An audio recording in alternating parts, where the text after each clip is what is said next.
Hər vaxtınız xeyir. 2025-ci il ikinci şans, yəni ikinci blokda belə deyək. Birinci qruplar üçün test izahlarına baxaq. Birinci sualda etanol su, etanol spirtdir. Spirt suyu da ayırmaq üçün distillə üsulundan istifadə edirik, D variantı və qaynama temperaturunun müxtəlifinə əsaslanır. İkinci sualda kalium OH xlorla gedib reaksiyada yazılıb.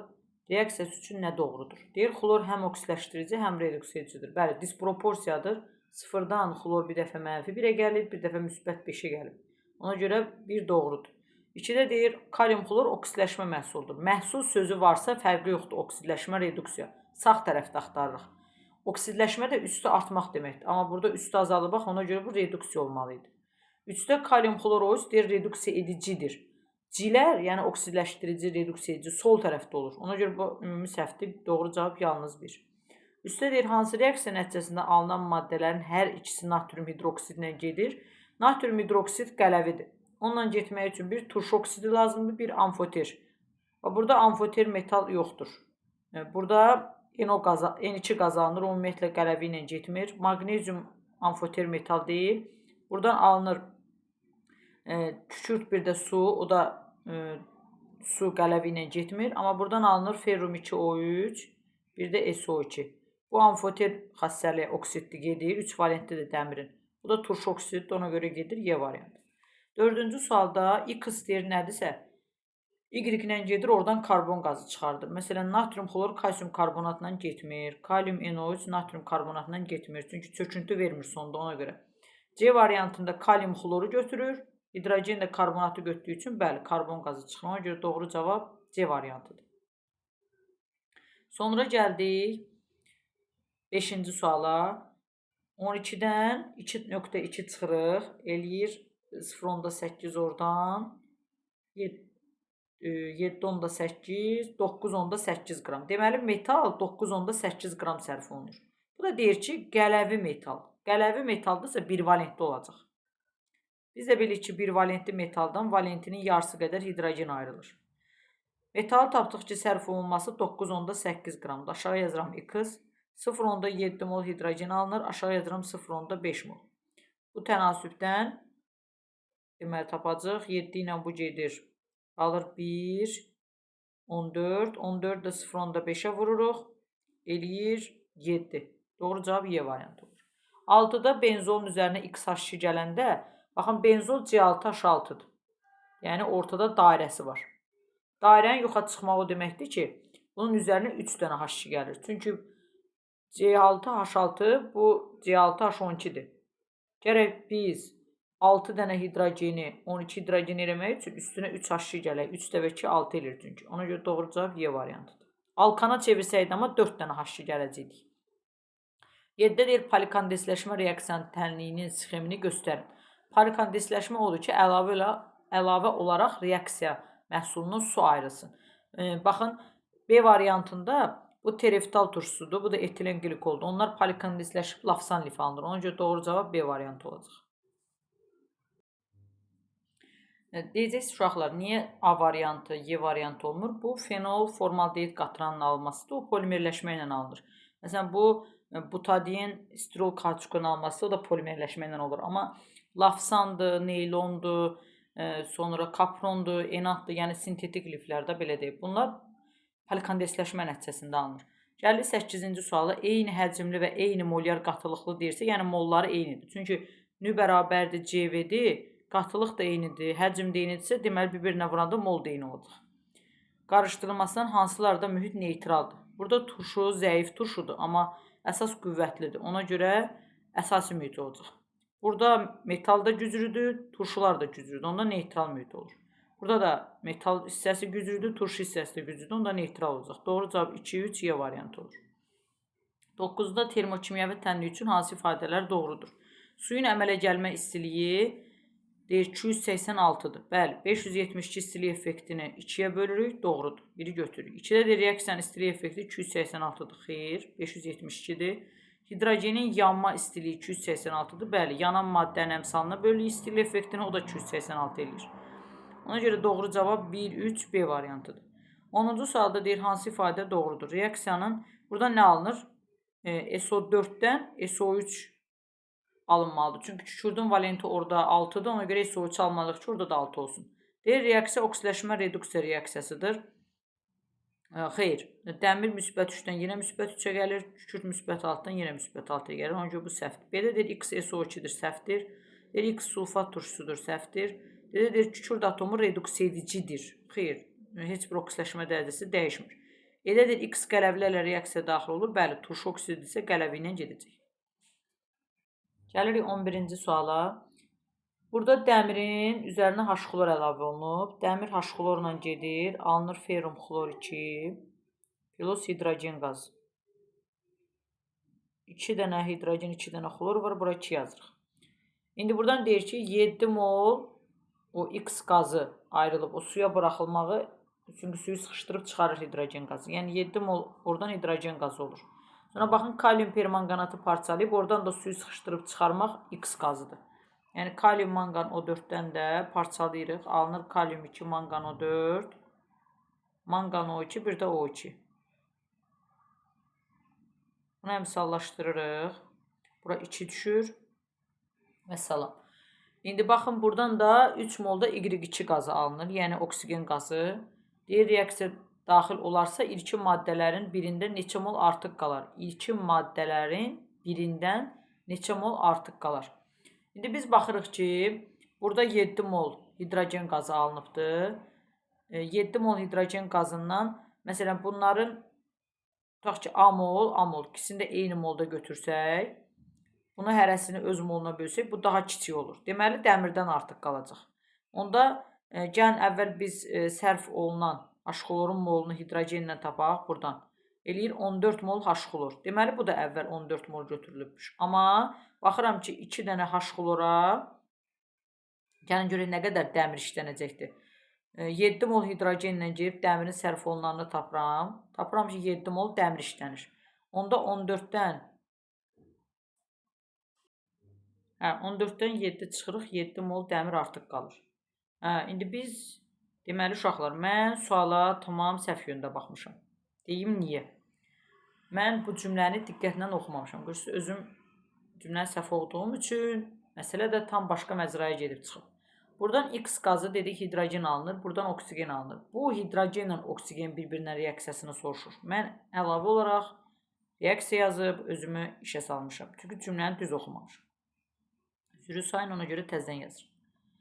Deməli, X qazı hidrogen qazı oldu, Y qazı oksigen qazı oldu. Bu, bunların bir-birinə reaksiyasının nəticəsini soruşur. Baxın, 7 mol X götürülüb, 3 mol da Y götürülüb, yəni oksigen qazı. Deyir, bunların tam reaksiya daxil olarsa, ilkin maddələrin birindən neçə mol artıq qalır? Yəni, hidrogen oksigendən neçə mol artıq qalır? Biz baxırıq ki, normalda 1 mol oksigenə 2 mol hidrogen gedir. Gəlin görək, onda 3 mol oksigenə nə qədər hidrogen sərf olunur? Baxın, 6 mol. 7 mol hidrogenin 6 molu sərf olunanda 1 molda artıq qalır A variantı. Bu qədər bəsit imiş. 12-də X-i müəyyən edin. Aldehidlər hidrogenlə gedəndə spirtlərə çevrilir. Hansı spirt? 2 karbon olduğu üçün etil spirti A variantı. Gəldik 13-cü suala.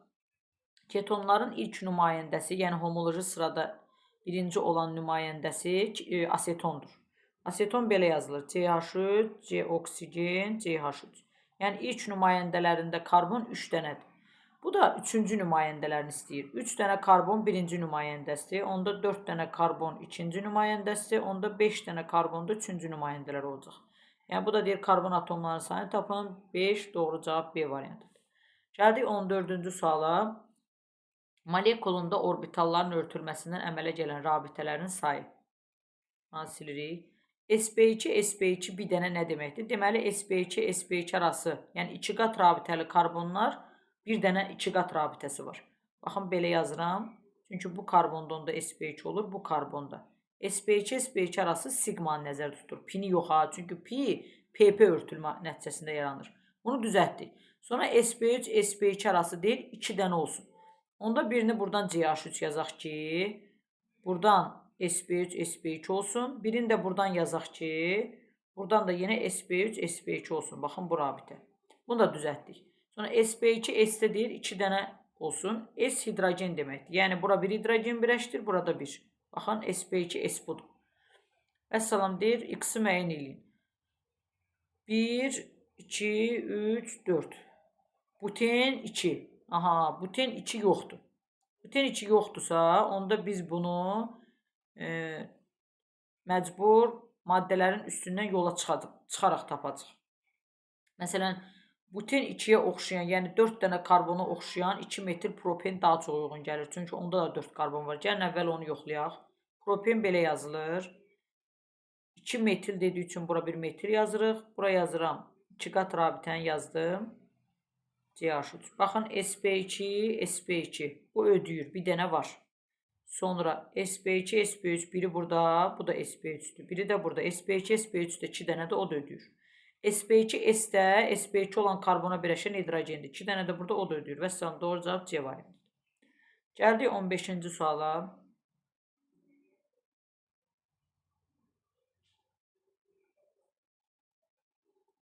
Gəlirik 15-də biz 2 nitratı parçalayırıq. Deyir, parçalanmasından əmələ gələn qaz qarışığında ən yüngül qazın mol payını faizinə tapın. Əvvəl mütləq ki, parçalamalıyıq. Alınır kuprumu NO2, O2. Əmsallaşdırırıq. Bura 2, bura 2, burada 4. 2 mol deyir, elə özü də 2 moldur. Vəssalam. Deyir, buradan alınan qaz qarışığı. 4 mol NO2 alınır, 1 mol da O2 alınır. Ən yüngül qazın mol payını faizdən hesablayın. Bu 32 qramdır, bu 46 qramdır. Ən yüngül oksigendir. Yəni 10 mol payını deyirsə, 1-i bölürük ümumi qaz qarışığına. 5-ə vururuq 100-ə. O da eləyir 20%. Doğru cavab D variantıdır. Gəlirik 16-cı suala.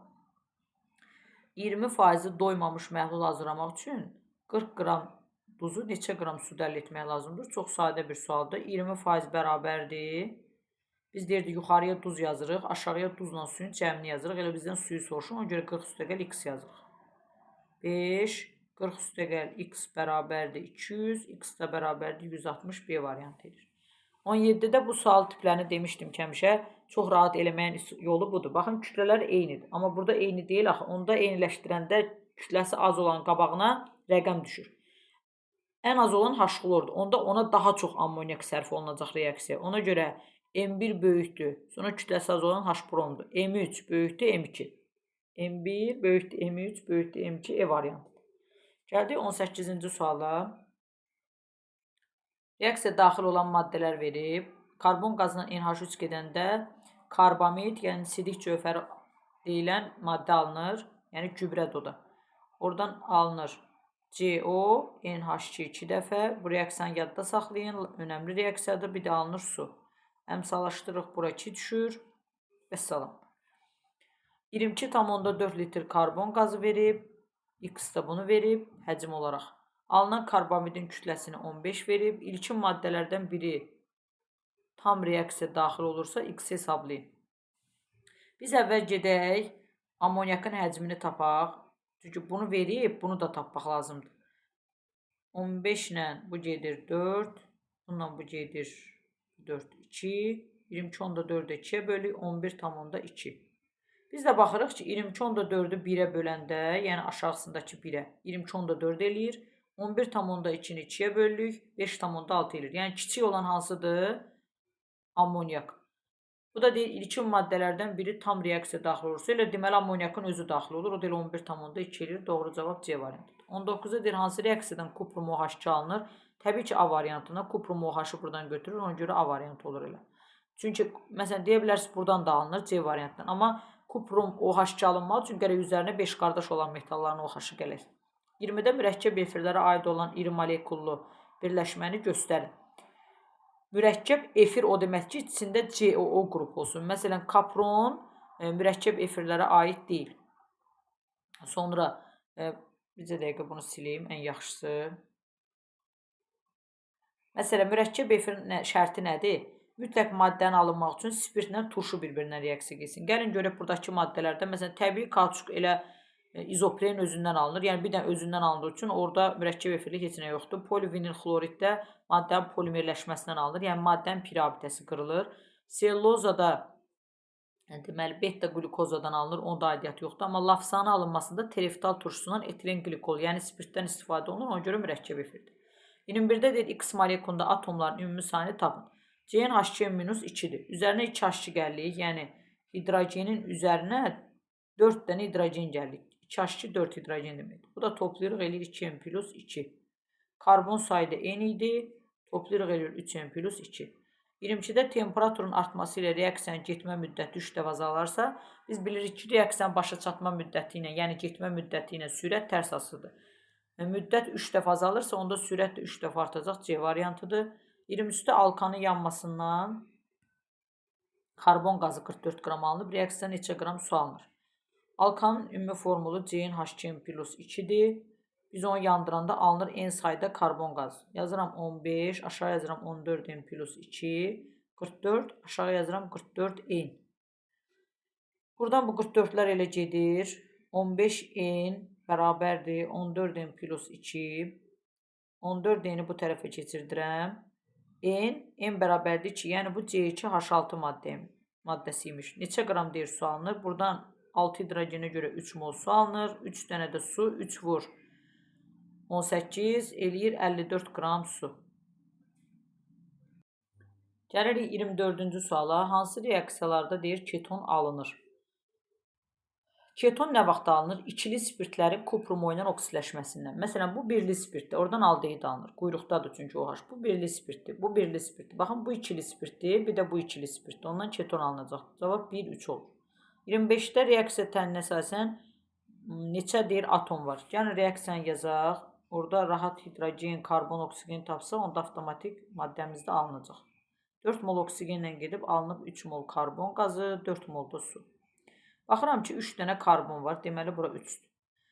8 dənə hidrogen var. Ona görə bura 8-dir. İndi oksigenə gedirəm. 3 dəfə 2, 6 oksigen, 4 də bu. 10 dənə oksigen var. 8 dənəsi buradadır. Deməli, ikisi çatışmır. Burada 2 düşür. Bu da deyir, atom sayı nə qədərdir? 10, 3 də bu 13. Doğru cavab 13 edir. Gəldik 26-cı suala.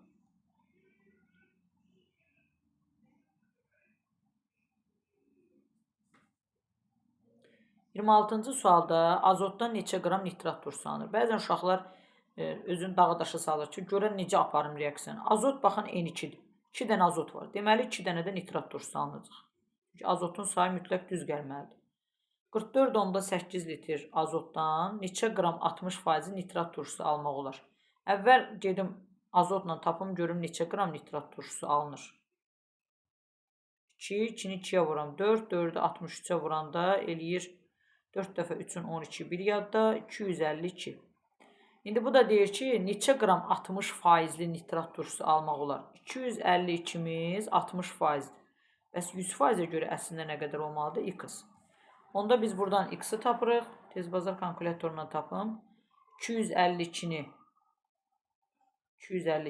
bölürük 60-a. 4 onda 2, onda 100-ə vururam. Eləyir 4200. Yox. 420. Əssalam. Doğru cavab verir 420. Gəldi 27-yə. Normal halda tək elektronların sayı. Alüminiumun konfigurasiyasını yazsaz axırı belə bitir. 3s2, 3p1. Yəni bir dənə tək elektronu var. 3-ə gedir A. Manqanın belə qutarır axırı. 3d üstü 5, 4s2. Yəni 5 dənə tək elektronu var. 1-ə gedir B. C-də maqnezium axırı belə qutarır. 4s2. Tək elektronu yoxdur. D-də azotun axırı belə qutarır. 2s2, 2p üstü 3. 3 dənə tək elektronu var. D bura gedir. E-də kalsiumun axırı belə qutarır. 4s2, onda tək elektronu yoxdur. B, D, A olur. Gəldik ətraflı yazılı tələb olunan tapşırıqlara. Buranı silək.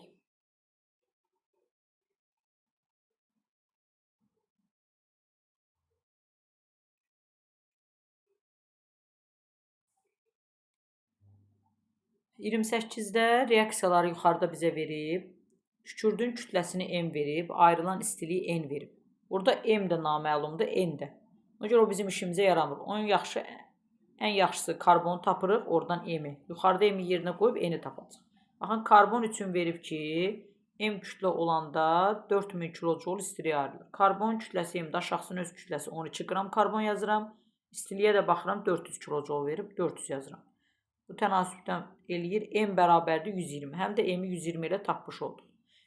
Burada da M verib. Deməli, buradan 120 qramdır. 120-yə N kilojoul istiliyə ayrılır. Kükürdün altına öz kütləsi 32 yazıram. N-in altına da baxın, burada 300 yazıb onu yazıram.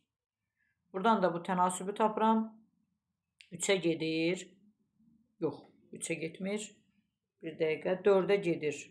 30, 4-ə gedir. 8. Bunu da neyə bilərik? 2 yaparaq 4, 15. 2 yaparaq 150, yenə 2 aparıram 75. 75-i də 15-ə vururuq. Cavab nə olsa eyni o götürürük. Gəldik 29-a. Ayrılan X qazının həcmini hesablayın. Buradan kalsium 3P2 su ilə gedir. Reaksiyanı yazaq. Silirəm.